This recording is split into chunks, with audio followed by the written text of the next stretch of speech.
Iya, perempuan ya, Manda. selamat malam. Suara saya terdengar di sini? Dengar. Ya, oke, terima kasih. Assalamualaikum warahmatullahi wabarakatuh. Waalaikumsalam. Nah, ya, terima kasih saya diberikan kesempatan untuk bicara pada malam ini. Pertama, saya ingin menyampaikan bahwa saya sangat berapresiasi terhadap kegiatan ini, yang sebenarnya saya pribadi dari kemarin-kemarin juga sudah gatal ya, dalam pengertian kita di sini mempunyai hati nurani kepedulian yang sama, ya. Namun saya belum melihat adanya sesuatu yang menggerakkan secara totalitas, di mana kita tahu sebenarnya basis-basis organ ini mempunyai karakter yang sangat masif dan aktif ya. Nah, apabila ini memang semua organ-organ bisa digandeng dalam satu perspektif yang sama, nah tentu ini akan membantu program percepatan pemerintah khususnya dalam menangani COVID. Ya, nah di sini saya tadi sudah menganalisa masukan dari Pak Kris dan beberapa kawan-kawan senior saya yang hebat, sungguh luar biasa pemikirannya. Di sini saya tidak mau menambahkan banyak-banyak. Maksudnya di sini saya hanya berpikir kepada bahwa pemerintah itu sedang menjalankan program vaksin, ya, percepatan program vaksin. Nah, apabila program vaksin itu bisa ditangani oleh kita dan kita juga bisa berbagi ke daerah, ya, dengan target pencapaian vaksin itu bisa tercapai dalam per hari, per minggu atau per bulan, itu tentu sangat luar biasa. Ya, peran tangan kita juga yang membantu kegiatan vaksin untuk masyarakat. Ya, memang kita harus bangun stigma bahwa rakyat garda terdepan itu paling penting. Karena rata-rata stigma yang dibangun di bawah atau masyarakat adalah tenaga medis itu garda terdepan. Sehingga ada apa-apa yang disalahkan adalah tenaga medis, pihak medis. Nah, itu kita harus bangun bersama stigma bahwa kitalah garda terdepan gitu. Rakyatlah garda terdepan di sini. Kita mesti menggandeng sama-sama dengan solid bahwa kita garda terdepan. Kalau garda terdepannya lemah, ya, di sini, nah, bagaimana dengan pihak tenaga medis yang sudah kewalahan? Nah, itulah bangun stigma bersama. Dan bicara rakyat berarti kita harus memulai dari kesadaran diri sendiri dan lingkungan kita. Dalam pengertiannya begini, pemerintah sudah sangat sempurna memberikan himbauan, memberikan hukum yang tegas terkait dengan penanganan COVID. Tapi kita lihat bahwa di bawah masih banyak sekali kontraproduktif. Ada yang tidak percaya, masih bawa-bawa sara.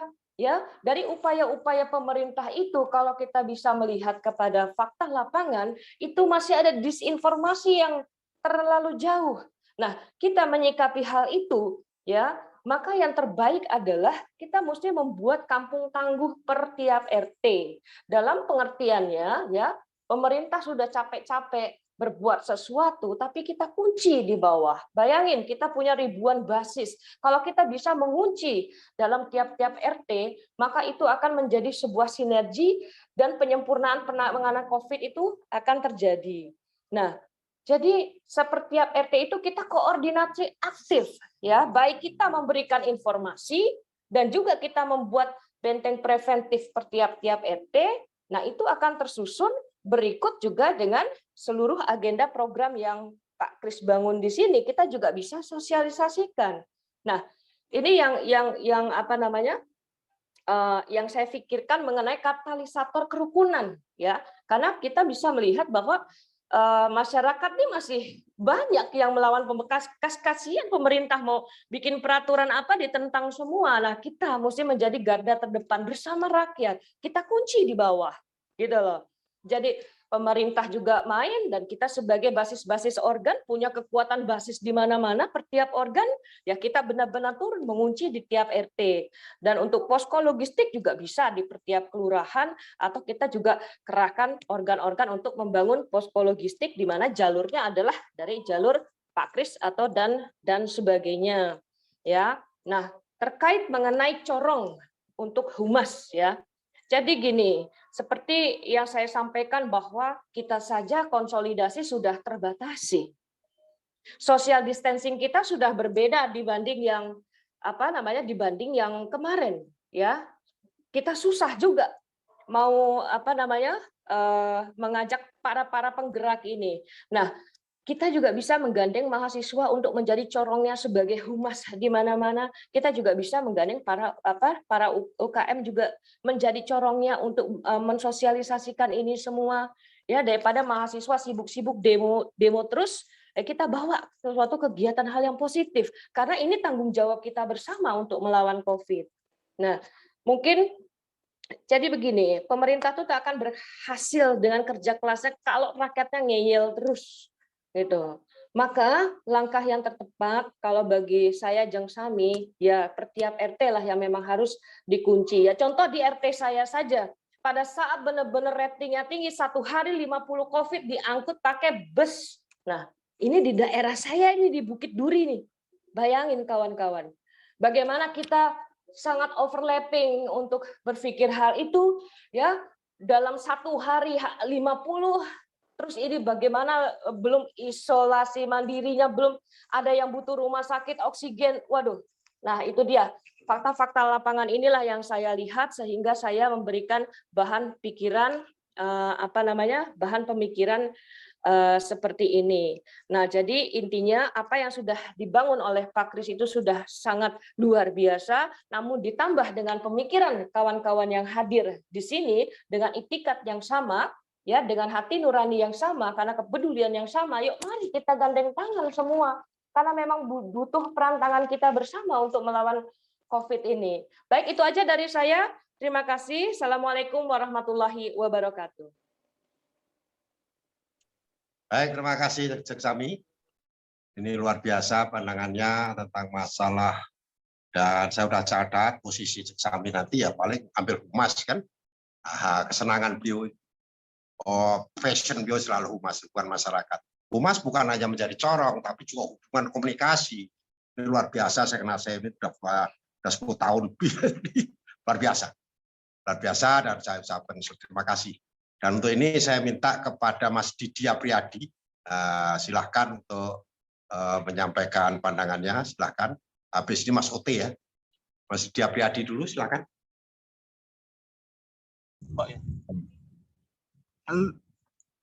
Ya, masuk. Ya, Assalamualaikum Pak Kris, juga Mas Yudi Krisnandi juga ini senior kita yang sebagai dubes di Ukraina jauh-jauh nih Pak Kris ya. Juga saya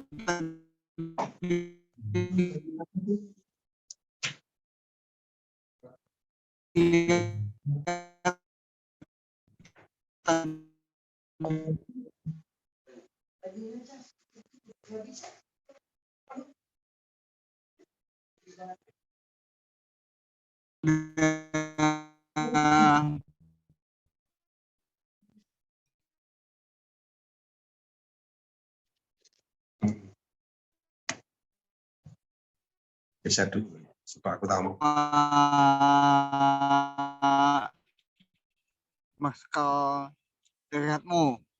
Ini mohon izin saya sambil perjalanan ini Pak Kris. Nah, Pak Kris visi dan sudah tidak usah saling nyalakan lagi.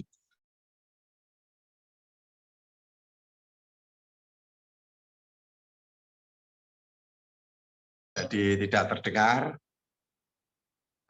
Terima kasih Marskal Daryatmo sudah bergabung kembali.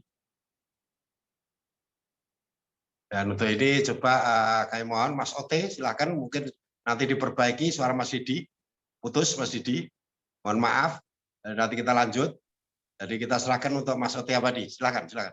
Iya, terima kasih. Wah, saya merasa sangat bangga berada di sini. Assalamualaikum warahmatullahi wabarakatuh. Selamat malam, khususnya buat Pak Mas Kris Budiarjo. Atas kesempatan ini saya ucapkan terima kasih yang sebesar-besarnya. Ada beberapa poin sih sebetulnya yang ingin juga saya sampaikan. Mengapresiasi beberapa pembicara-pembicara sebelumnya, yang semuanya tentunya orang yang sungguh hebat-hebat semuanya, pakar-pakar ya. Cuman saya belum bagaimana harus memulainya. Tadi saya menangkap hal-hal yang berbau yang regional tadi, ketika kita bicara Jawa, Sumatera dan lain-lain itu ya, saya ingin memberikan masukan. Saya kebetulan aslinya dari Sulawesi Tengah. Saya dari Sulawesi. Ya mungkin perlu juga kita akses ke sana. Nanti saya bisa bantu Sulawesi Utara, Sulawesi Gorontalo, Sulawesi Tengah, Sulawesi Selatan, Sulawesi Tenggara, itu saya bisa bantu membuka akses untuk teman-teman kita yang juga bersedia untuk aktif di sana itu loh. Dan karena saya melihat, selama saya melihat gerakan relawan, saya pikir ini adalah satu gerakan relawan yang terbesar yang pernah saya hadir. Oh ya, tadi ada teman dari Al-Misbat ya. Saya juga dari Al-Misbat ya. Al-Misbat Pusat Jakarta ya saya. Itu. Dari beberapa pembicara tadi yang saya menangkap poin, tidak semua poin sih ya, poin yang agak-agak yang saya melihat penting juga di sini yaitu bagaimana mensinergikan kita sendiri sebagai relawan, masyarakat dan pemerintah. Sinergitas ini adalah yang paling utama kalau menurut saya. Ya, di dalam keutamaan sinergitas ini tentunya komunikasi, informasi itu yang paling penting. Yang paling penting. Bidang saya adalah kesenian. Saya seorang musisi. Mungkin dulu pernah dengar konser Leo Christie. Saya dari Leo Christie. Terakhir saya vokalis dan gitaris dari The Mercies gitu loh. Jadi latar belakang saya sebagai musisi. Kemudian latar belakang pendidikan saya juga dari sekolah pemerintahan ya. Cuman saya tidak aktif di situ. Saya lebih aktif bermusik. Jadi mungkin apa hal-hal yang bisa saya bantu dalam hal komunikasi ini, saya bersedia membantu, yaitu seperti yang disampaikan Ibu sebelum tadi bicara, saya sangat tertarik ketika ingin membangun stigma yang baru bahwa kalau tadinya pemerintah dan sebagai pelaksana garda depan ini, kenapa kita sekarang tidak menciptakan bahwa masyarakat itu, rakyat harus diciptakan, harus dikondisikan sebagai garda depan dalam pelaksanaan perlawanan terhadap COVID ini. Itu menarik sekali menurut saya ini, ya kan? Nah, menciptakan kondisi masyarakat sebagai garda depan, kita sebagai relawan, kita masyarakat juga. Ini adalah saya pikir kerja utama kita ke depan ini, bagaimana menstigma masyarakat itu nanti benar-benar merasa terlibat sebagai pekerja di dalam gerakan melawan COVID ini. Karena gerakan melawan COVID ini bukan gerakan main-main lagi sekarang. Ini adalah musuh besar kita bersama. Musuh rakyat, musuh bangsa, musuh tanah air. Itu sekarang ini adalah COVID. Nah, itu satu. Kemudian, di dalam gerakan ini, terus terang aja ya, saya menangkap gejala di masyarakat ini, fenomena di masyarakat ini terbelah. Betapa sangat terbelah. Kemarin pembantu dekat rumah saya, itu orang tuanya datang dari kampung, hanya ingin menyampaikan supaya anaknya jangan sampai divaksin. Apabila anaknya divaksin, dia akan menuntut. Karena apa? Mereka sudah terstigma oleh kekuatan lawan-lawan politik kita. Kita ya, dalam hal ini kita dan pemerintah. Orang-orang seperti ini itu sudah terstigma. Pikirannya itu sudah ada mindset bahwa ini adalah pembunuhan, bahwa ini dan lain-lain sebagainya lah. Dia sudah memintakan supaya anaknya jangan sampai divaksin. Dia akan menuntut secara hukum. Ini orang kampung yang lebih maju berpikir daripada kita. Kayaknya seperti itu. Dari kampung datang ke kota hanya untuk memintakan itu, jangan sampai anaknya divaksin. Ini terbalik lah, kondisi ini jadi sangat terbalik. Nah, ini betapa besar, betapa banyak beban kerja kita. Nah, yang terpenting adalah saya siap membantu. Buat teman-teman semuanya, ya, saya Ote Abadi, saya hanya seorang seniman, saya hanya seorang pemusik, saya penulis lagu. Oh ya, tadi di grup itu ada lagu saya itu ya. Terima kasih Mas Koko. Saya kesini diajak oleh Mas Koko. Saya kenalan lama sama Mas Koko. Terima kasih banyak juga buat Mas Koko. Jadi saya pikir itu ya dari saya. Kalau ada kekurangan, ada hal yang kurang berkenan, saya mohon maaf ya. Demikian dari saya, Mas Kris. Terima kasih buat semuanya. Salam sehat dan bahagia selalu. Assalamualaikum warahmatullahi wabarakatuh. Waalaikumsalam. Terima kasih. Jadi ini selanjutnya siapa? Mas Ahin ya. Ahin. Nama Ahin ini siapa itu ya?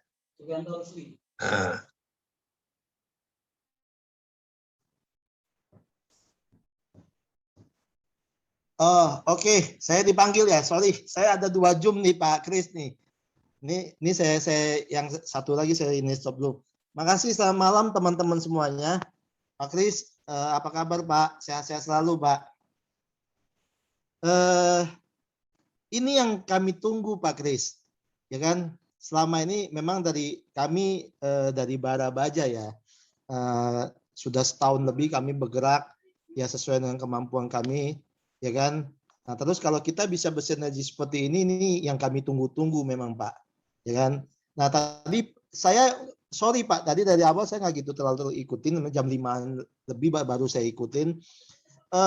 Luar biasa Pak, programnya bagus sekali. Cuman saya hanya menyarankan kita ambil jangan terlalu banyak Pak, karena jangkauan kita sangat luas. Kita lihat sendiri di BNPB gugus tugas yang begitu besar aja, mereka tidak semuanya mampu menanganin Pak.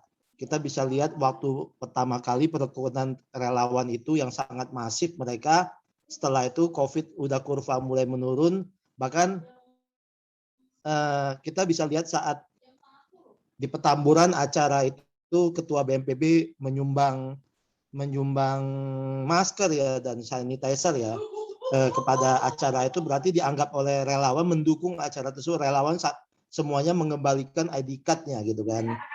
Dan saya juga perintahkan kepada semua relawan saya, kembalikan aja itu ID card-nya. Kita setengah mati kita berjuang di lapangan, kok mereka bikin acara yang sebesar itu malah diakomodir gitu kan. Memang salah satu alasannya untuk memutus mata rantai ya di situ kan. Cuman saran saya gini Pak, coba kita kerjakan 3 program saja. Pertama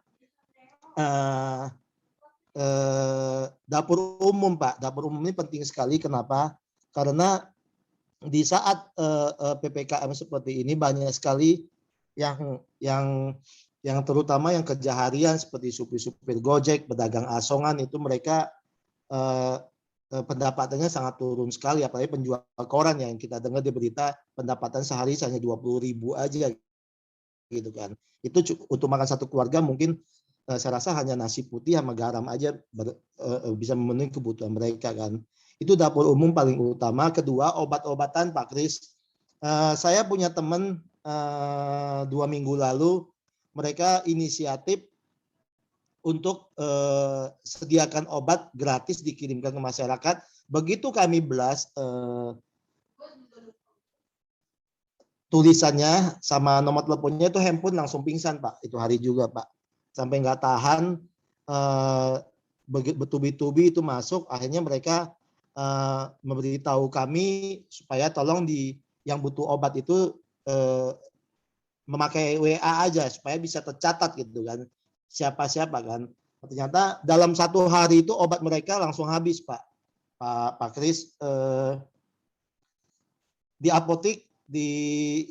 apotek di mana-mana itu sedang kosong semua. Akhirnya mereka stop sementara ini sampai menunggu. Nah kita ini punya jalur Pak, saya yakin Pak Kris punya jalur untuk obat-obatan ke BUMN yang ada di kita ini Pak, supaya mereka membantu obat-obatan.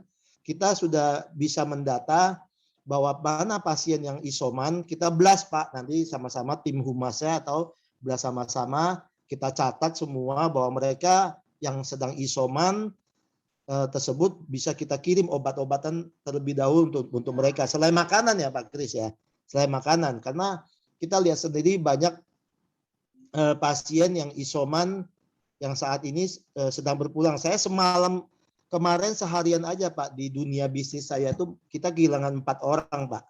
Saya sampai malam kebetulan saya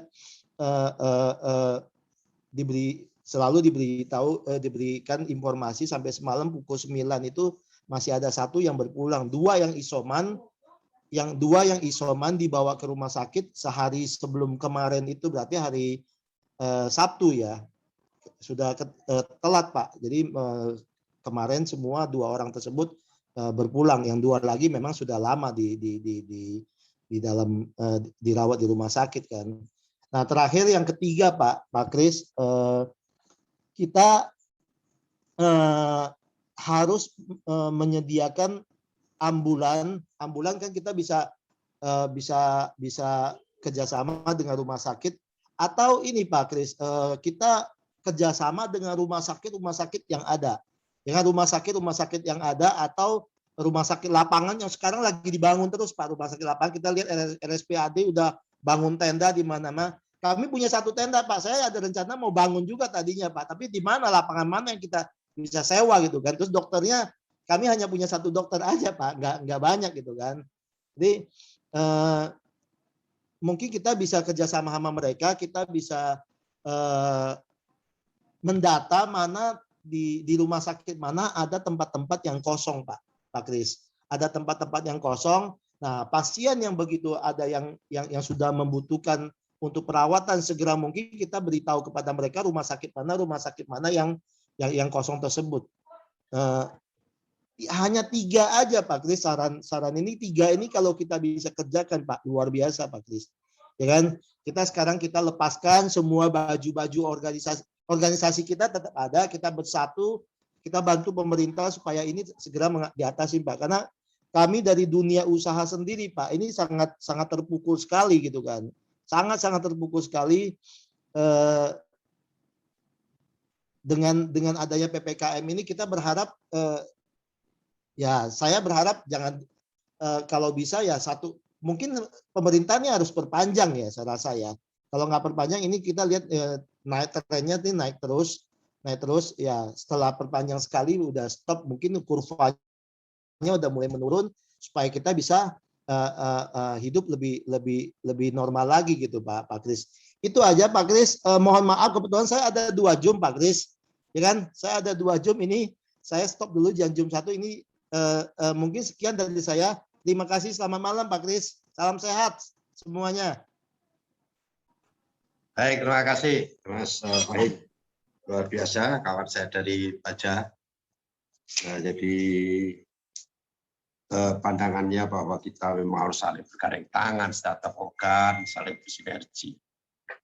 Itu luar biasa. Nanti kita akan lanjutkan menjadi program pasti. Jadi kami besok 1-2 hari ini akan segera membahas masalah ini secara dengan teman-teman yang tadi sudah saya umumkan kepengurusannya, sekaligus membentuk koordinator. Salah satunya adalah koordinator yang bertanggung jawab di dapur umum yang belum ada, yang nanti akan kita tunjuk dalam 1-2 hari, dan sudah lewat PA, cuma belum saya baca karena kita masih Zoom, yang mendaftar diri siapa yang akan tangani dapur umum. Dapur umum ada 2, yaitu dapur umum gratis kepada keluarga yang terkena isoman, dan dapur umum jual murah, karena kalau gratis dalam tempo singkat akan habis, yang membutuhkan malah nggak dapat. Jadi kalau jual murah tapi 5.000 dengan subsidi misalnya, itu akan sangat membantu, sehingga memang yang lapar pada hari itu dia beli, dan tempatnya tidak mungkin di satu tempat, dia harus mobile sifatnya. Itu yang saya kira akan kita segera lakukan. Kemudian juga mengenai masalah ambulan, memang tidak mudah karena pemakaman ini sudah di luar dugaan, sehingga yang untuk sakit pun terkalahkan dengan yang mengawal ke pemakaman, persoalan di seluruh Indonesia, sehingga penguburan yang seharusnya 1-2 jam dilakukan setelah meninggal pun bisa di rumah sakit sampai dengan berhari. Baik, selanjutnya Ibu-Ibu, sekarang Ibu Iriani Bustami, silakan. Ini kok, ya. Assalamualaikum warahmatullahi wabarakatuh. Selamat malam. Halo, Assalamualaikum warahmatullahi wabarakatuh. Ya, jadi sebenarnya bukan istilah, sebenarnya ini kita lakukan semenjak COVID ya, tahun lalu, tapi tidak ada lah istilah terlambat gitu. Sebenarnya kita tidak perlu terlalu jauh menjangkau. Yang tinggi-tinggi aja COVID-nya di Jabotabek, kemudian Jawa, itu aja dulu untuk jangka pendek. Nanti kita lihat perkembangan berikutnya gitu. Dari pengamatan saya yang saya lihat di medsos itu lebih banyak permintaan pada 3 hal. Yang pertama adalah obat-obatan, yang kedua adalah ventilator, yang ketiga adalah plasma darah. Itu yang banyak, bahkan ada ponakan tempat saya itu meninggal karena tidak ada bantuan plasma darah gitu, tidak ada, mereka minta setengah mati, nggak ada. Akhirnya 2 hari yang lalu dia meninggal. Kemudian ada juga yang sekarang seniman budayawan, kebetulan kami sama-sama dari Sulawesi Selatan, Pak Anhar Gonggong, itu 2 keluarganya dalam satu rumah, dia lagi isoma sekarang. 2 keluarganya itu sudah meninggal. Kemudian dia sementara tadi malam kita sudah antarkan oksigen, dia butuh oksigen. Gitu. Dia lagi COVID sekarang. Tapi dalam keadaan kesulitan juga untuk bernafas, butuh oksigen. 2 yang meninggal di dalam keluarganya, entah istrinya atau apa gitu.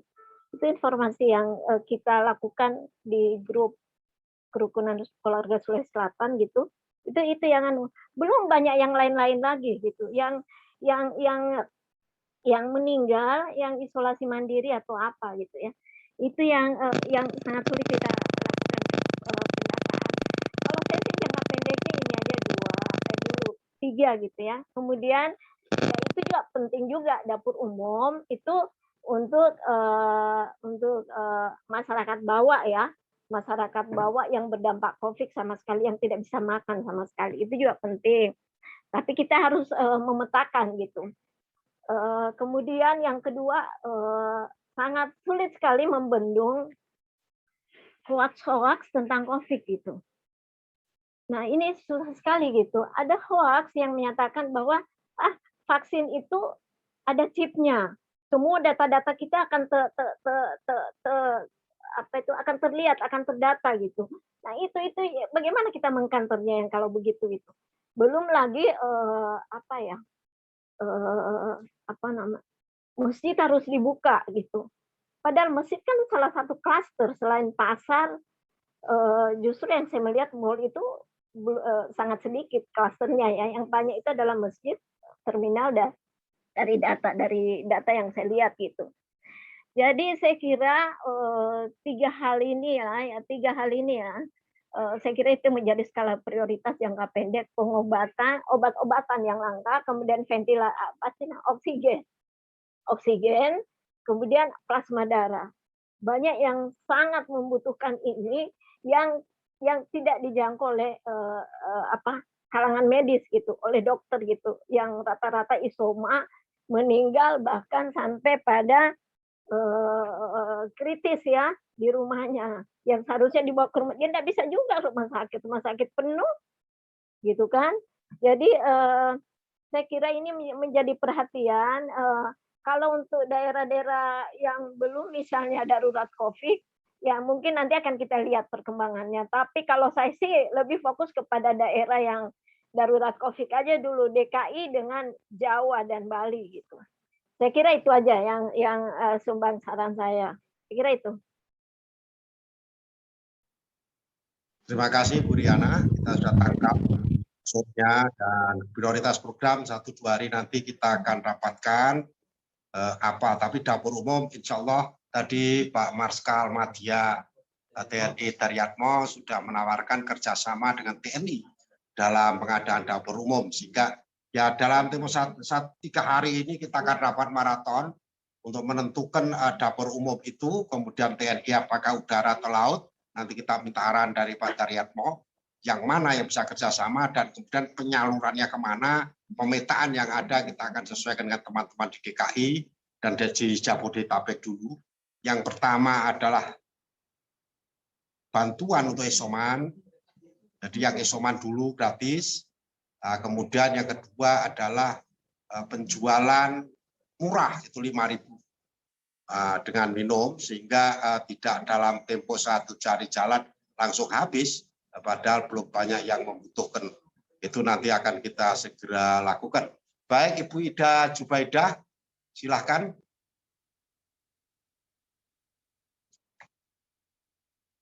Masih ada Ibu Ida tadi ya, sudah beberapa kali. Bisa sering kirim obat untuk yang Ibu Ida kayaknya nggak monitor. Ibu Ida Jubaidah, monitorkah? Iya Pak. Iya maaf. Saya nggak pakai gambar dulu ya Pak ya. Oh baik, nggak apa-apa. Boleh kan Pak? Masalahnya ya boleh. Habis dari luar. Gini Pak, Assalamualaikum warahmatullahi wabarakatuh. Selamat malam semuanya. Terima kasih Pak Kris waktunya. Kebetulan saya juga beberapa dengan teman dari Forum Pemberdayaan Perempuan Indonesia DKI, Gorontalo, Jatim. Nah, begitu kami kebetulan kami share kemana-mana itu tadi ya Pak ya. Saya dengan Bu Iriani itu sependapat karena beberapa teman, kebetulan saya pensiunan BUMN Pak, di Surabaya itu kesulitan mencari oksigen. Adapun walaupun 4 juta tapi susah gitu loh. 4 juta loh Pak, bayangkan satu botol. Udah sangat mahal ya. Itu. Jadi yang sama sekali yang nggak bisa, maaf ya, yang kekurangan di bawah yang tidak ada kerjaan atau pensiunan yang rendah atau bagaimana ya Pak, itu kadang susah membelinya juga Pak. Sudah nggak ada tapi susah juga walaupun mahal gitu loh. Jadi mohon diperhatikan juga Pak. Terus sering orang-orang mencari masalah darah O plus AB, A itu juga begitu kesulitan. Jadi kalau masalah dapur umum itu juga bagus Pak. Kami juga di Jakarta saya lihat juga sudah ada yang berjalan di Tangerang itu sama Bekasi. Maaf Pak Kris, kebetulan saya ada di Gorontalo ini Pak. Tadi agak putus-putus karena ada hujan. Jadi saya sudah 10 bulan di Gorontalo, belum balik-balik ke Jakarta. Tapi alhamdulillah saya bisa bersosialisasi di sini, apa yang bisa saya laksanakan. Karena saya memang dari suka berorganisasi, dari Forum Pemberdayaan Perempuan, dari CSR, dari bersama masalah penyuluhan narkoba, sama Keperwan dengan Ibu Evi, Maisaro, Ibu Lisda dari FPPI DKI, DPD DKI Ibu Lisda. Saya kira gitu aja Pak masukan dari saya. Terima kasih waktunya diberikan. Assalamualaikum warahmatullahi wabarakatuh. Bikin WA terus Ya Pak Kris. Matur nuwun Pak Kris. Terima kasih. Dokter Nisa masih ada? Dokter Nisa? Belum masuk suaraku. Suaraku nggak masuk. Nah, Dokter Nisa sudah ada? Masih ada? Anissa, Karunisya. Ini yang terbiasa memberikan bantuan obat-obatan dan juga akan menangani masalah-masalah informasi medis. Ini kita minta Dokter Anissa. Ya, coba sampaikan langkah-langkah apa dalam jangka pendek. Tadi sudah memantau kan ya? Silakan, silakan.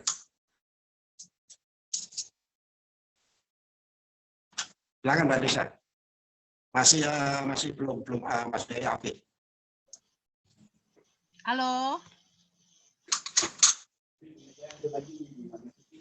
Halo. Ya, lanjut. Dengar, lanjut. Siap, selamat malam. Assalamualaikum untuk semuanya. Perkenalkan, salam sehat. Saya dengan Hairunisa Jalakanya. Begini Bapak, mohon maaf. Saya selama ini melakukan untuk pengawasan yang isolasi mandiri. Halo, masih? Ya, lanjut. Siap Bapak. Selama ini saya melakukan untuk yang isolasi mandiri, khususnya di daerah-daerah Depok di dekat rumah. Jadi memang untuk pasien isolasi mandiri itu mereka selalu kebingungan pada saat mereka akan konsul dengan siapa. Pada saat mereka isolasi mandiri, dokter-dokter itu kan sulit untuk dihubungi. Jadi kami sebagai relawan mandiri itu, saya membuat WA group yang beberapa yang isolasi mandiri di WA group.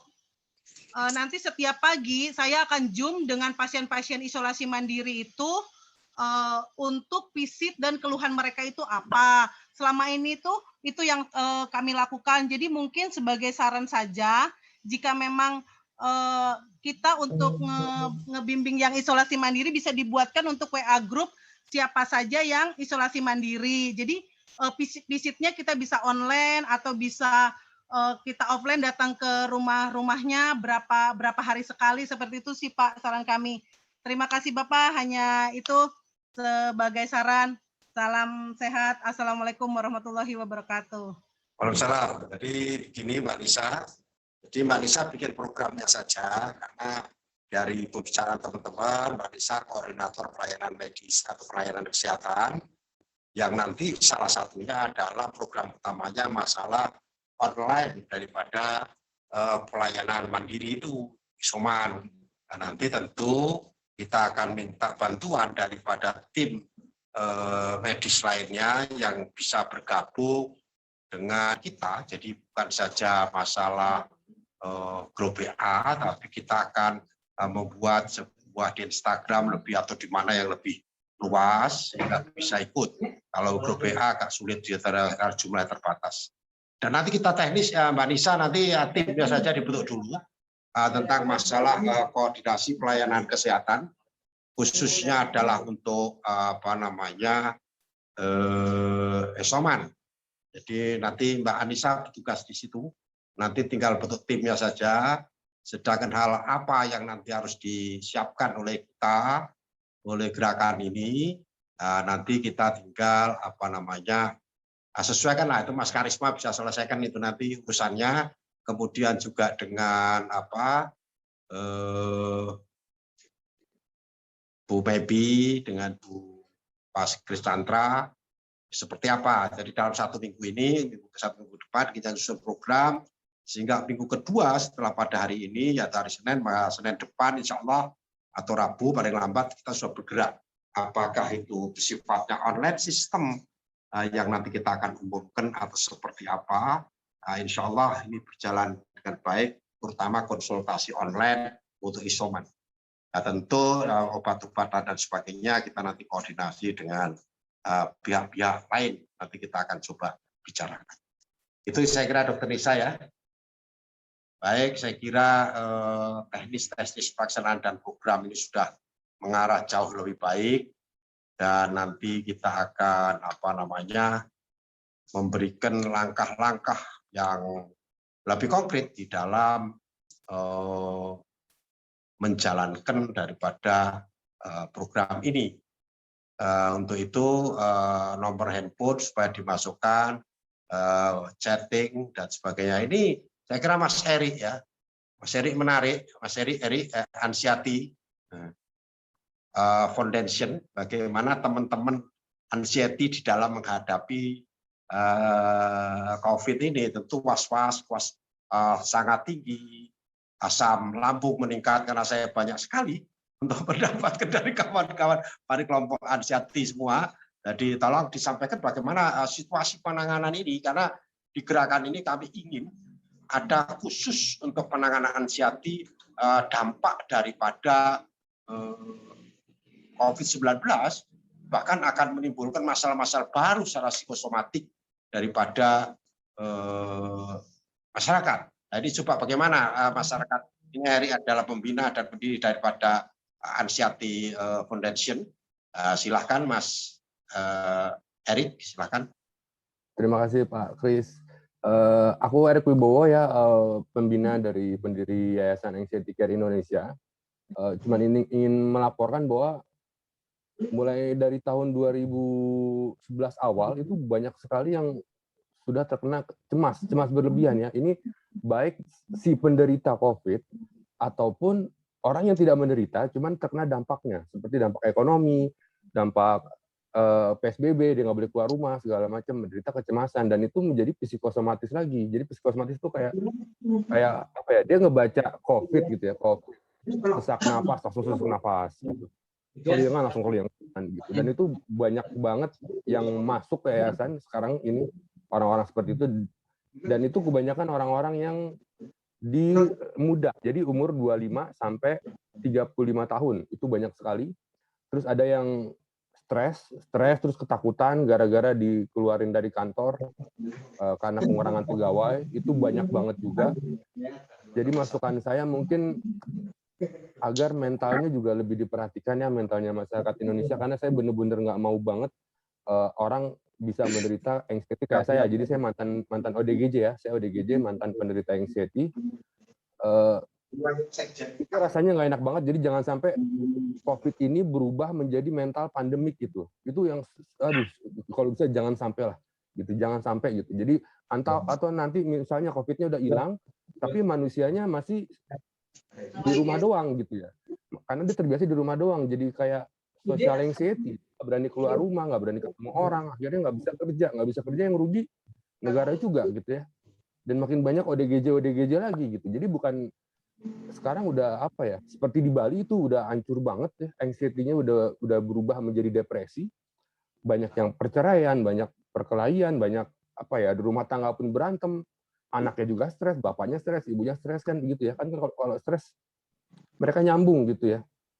Nah jadi kalau dari saya sih ngasih usulan agar mentalnya juga harus diperhatikan.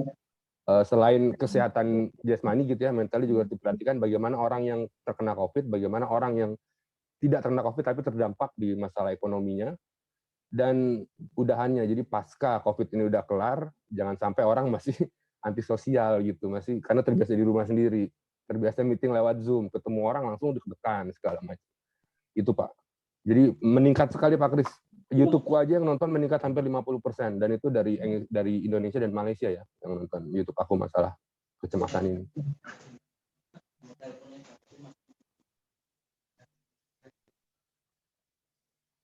Loh, udah rampung. Halo? Iya betul Bu Risma. Iya. Sudah cukup? Iya. Udah cukup Pak. Jadi Terima kasih. masalah anxiety ini harus menjadi perhatian juga karena dampaknya luar biasa ya. Bahkan sampai medsos pun dimatiin ya. Tidak mau baca, bahkan marah-marah kalau ada diberitahu si A si B meninggal karena kambuh lambungnya lah, ininya lah, jantungnya lah, ini padahal ya tidak apa-apa karena stres atau depresi. Tapi ya ini masalah yang terjadi, fakta dan nyata, dan jumlahnya banyak sekali ya Mas Erik ya. Karena Yayasan Yanti ini kan dibentuk dulu dalam bentuk kesederhanaan, keprihatinan, tapi anggotanya sudah se-Indonesia jumlahnya ribuan yang menderita ini dengan berbagai versi, dan kemudian mereka menyatu untuk saling menguatkan satu sama lain. Penyembuhan tetap ke dokter, Mas Erik memberikan arahan untuk saling sharing sesama yang terkena, sehingga mereka lebih bagus karena sistem tutorial sebaya mungkin lebih dipercaya daripada orang-orang yang lain. Sharing-sharing yang demikian ini luar biasa. Demikian juga yang terkena COVID, saya kira sharing dengan teman-teman yang terkena COVID jika tidak menimbulkan depresi.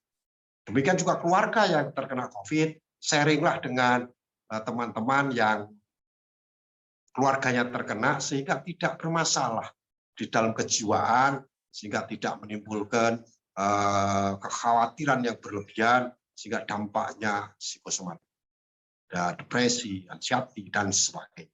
Nah, ini terima kasih Mas Erik, pandangannya luar biasa. Itulah teman-teman sekalian, banyak sekali hal-hal yang terjadi di masyarakat kita.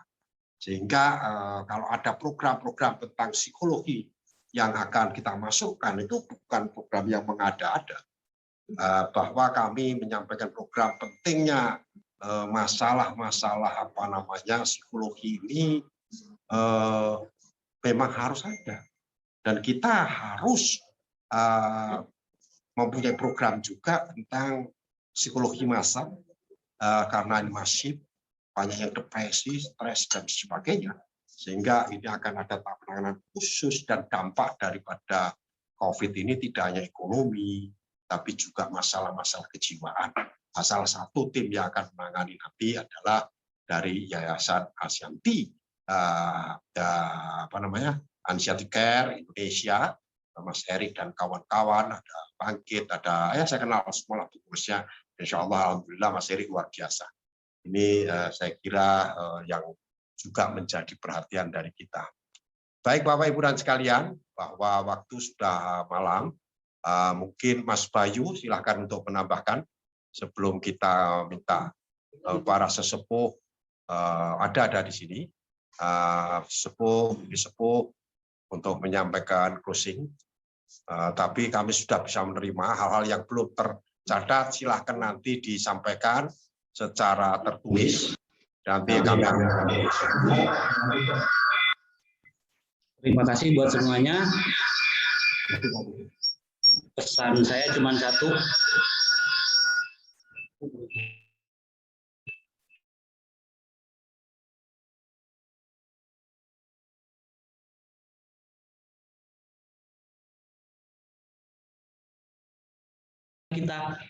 Kita akan keluar sebagai pemenang. Terima kasih, selamat malam. Jaga kesehatan selalu. Terima kasih. Baik, terima kasih.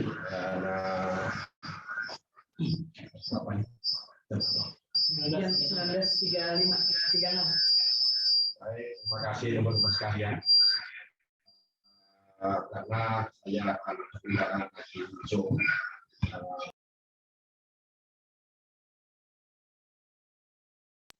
Ada beberapa respon daripada penyelenggaraan gerakan ini. Saya ada dari kalangan instansi yang berkoordinasi, sehingga kita akan lanjutkan acara ini dan kita akan undang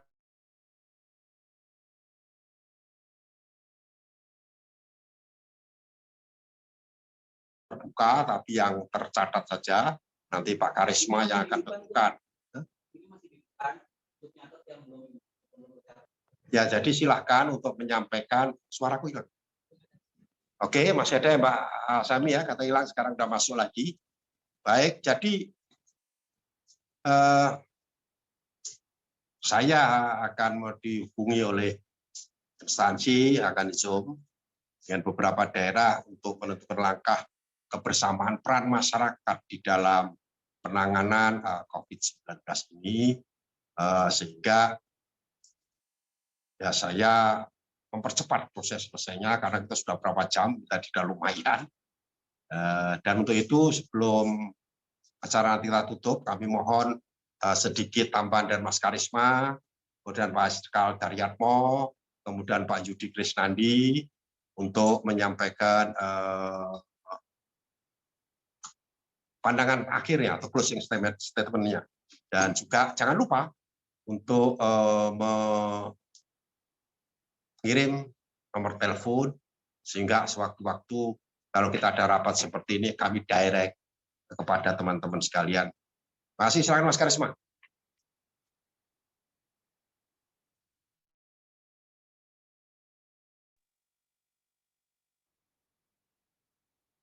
Terima kasih Pak Ketua atas waktunya.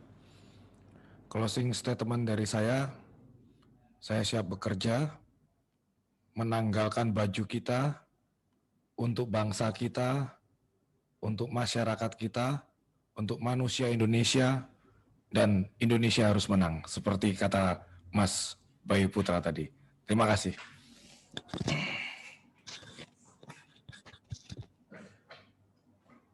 Pak Profesor Yudi Krisnandi, masih ada? Profesor Yudi? Masih?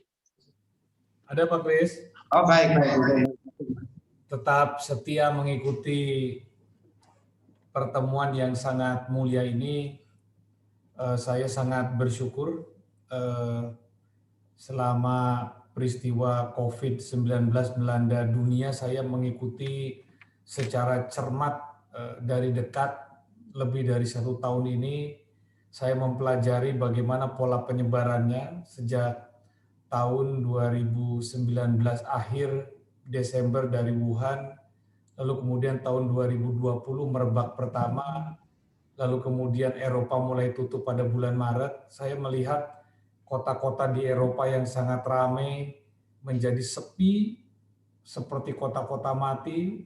Saya juga berkomunikasi dengan rekan-rekan di tanah air dan setiap hari kami membaca laporan perkembangan situasi pandemi di seluruh dunia dan kami setiap minggu memberikan laporan dan masukan kepada pemerintah Republik Indonesia mengenai apa yang terjadi di masing-masing negara dan memberikan saran-saran. Kami juga terlibat dalam proses pembuatan vaksin-vaksin yang dikembangkan oleh putra-putra terbaik bangsa yang berada di Eropa, dan hari ini Eropa sudah mulai membuka diri, dan ironinya di negara kita saat ini sedang dilanda gelombang kedua yang memprihatinkan.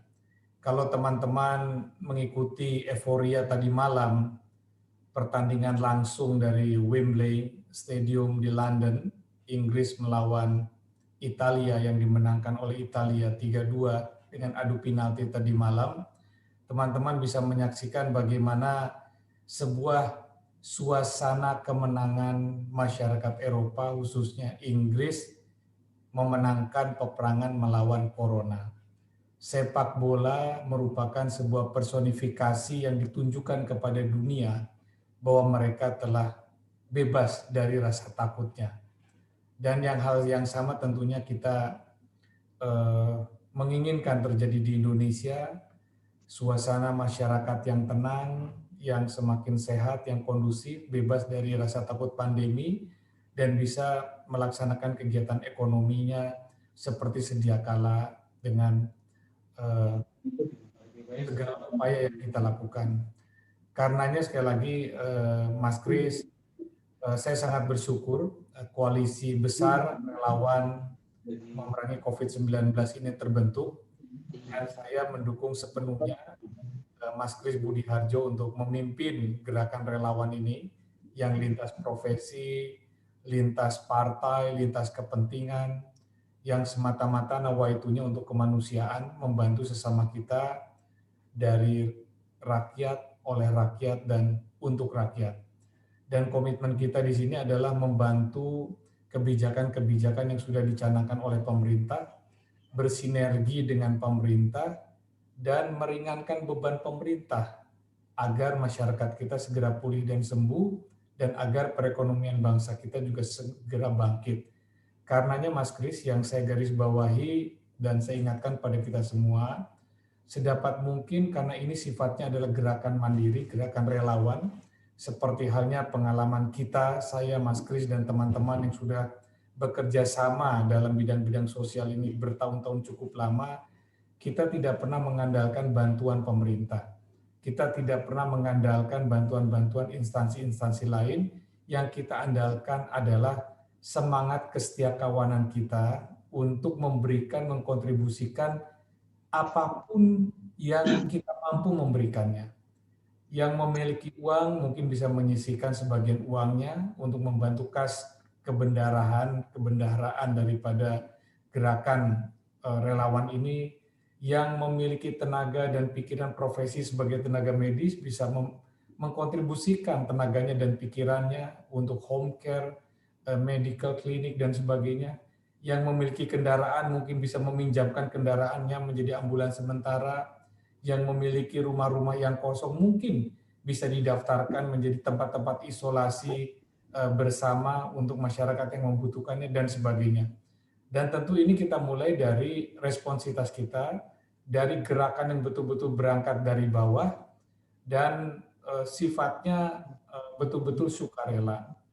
Sifatnya adalah kebersamaan dengan mengedepankan nilai-nilai kemanusiaan.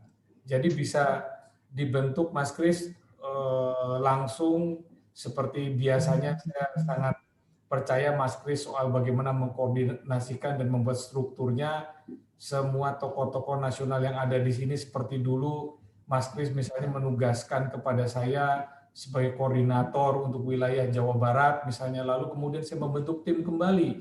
Di Kuningan ada yang namanya Kusnandar, di Banten ada yang namanya Amiruddin Asep, di Bandung ada yang namanya Jajang, hal yang sama kurang lebih kita lakukan demikian.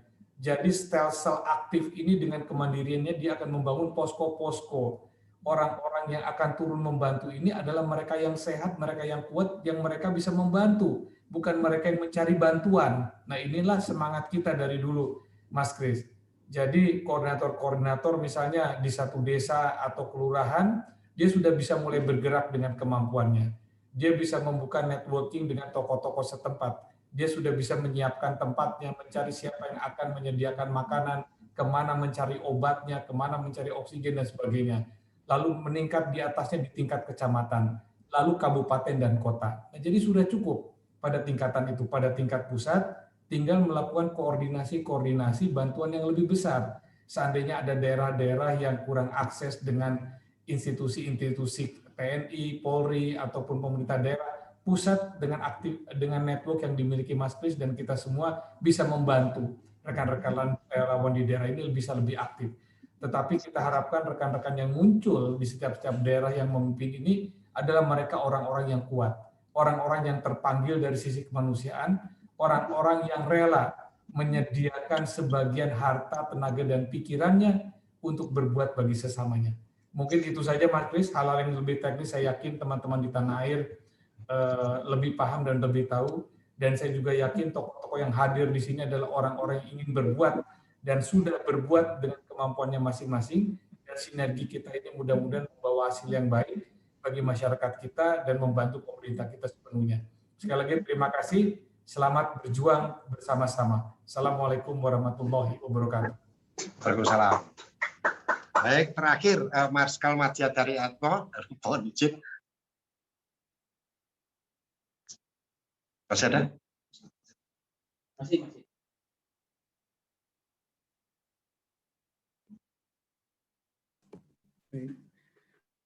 Baik, terima kasih Pak Kris. Sebelum saya menyampaikan closing statement, ada titipan Pak dari pertanyaan namanya Ibu Susi Sahroni. Itu untuk menghindari penumpukan antrean ambulan di pemakaman, apakah sekiranya peti jenazah itu ditampung di dalam shelter itu sehingga ambulan itu bisa kembali untuk mengaman. Itu yang pertanyaan. Yang kedua, tadi disinggung masalah dapur lapangan, Pak. Memang kalau kita kerjasama dengan TNI, Pak, itu sangat cepat sekali karena peralatan TNI itu lengkap sekali, terlebih dapur lapangan dan mudah sekali untuk menggerakkan. Hanya saja kalau kita bekerja sama TNI harus gratis Pak, itu masalahnya. Jadi makan yang dimasak itu harus gratis untuk masyarakat itu. Baik, closing statement saya begini, bahwa namanya COVID-19 ini kan masalah kemanusiaan. Kemanusiaan itu hanya bisa diselesaikan dengan tuntas kalau kita ada satu langkah di semua elemen-elemen masyarakat ini. Sementara kita ini terjadi pro kontra, sebagaimana kami sampaikan tadi itu, ada berita hoax dan sebagainya, saling memperlemah bukan saling memperkuat. Oleh karena itu tadi sampaikan oleh Pak Imanul Haq tadi itu, dibangun narasi yang memungkinkan masyarakat itu betul-betul yakin, percaya bahwa ini pandemi begini-begini harus dilaksanakan, dihadapi secara bersama-sama. Itu saja Pak, terima kasih. Masih.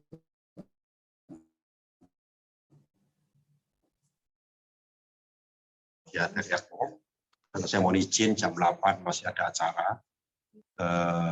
karena ada yang akan dibicarakan dengan instansi